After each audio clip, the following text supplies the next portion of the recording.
What is going on, everybody? Welcome back to the show. Make sure to like, comment, share, subscribe if you're new here to the show. And if you're not new here, welcome back. 642 subscribers. I never was expecting that, but we're cruising along here.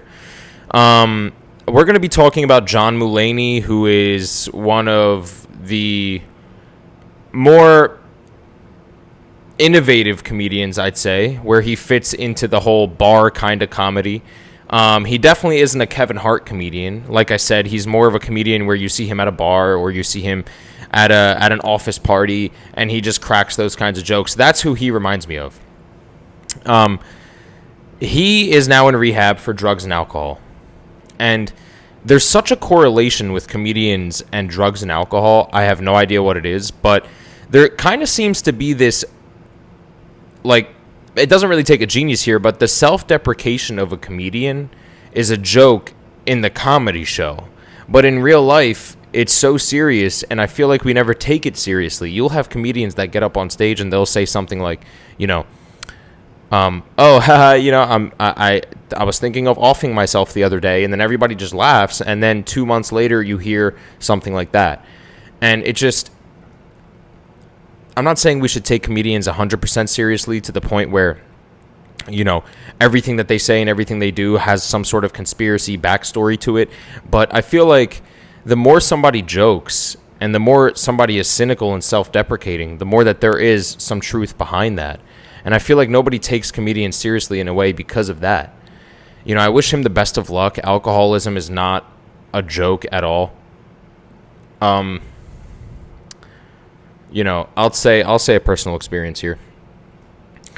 The high school I came from wasn't the best with drugs and alcohol, and when I went off to college, I would hear somebody going to rehab here, somebody goes into rehab here, and then in my senior year of college, 3 people that I went to high school with died from alcoholism.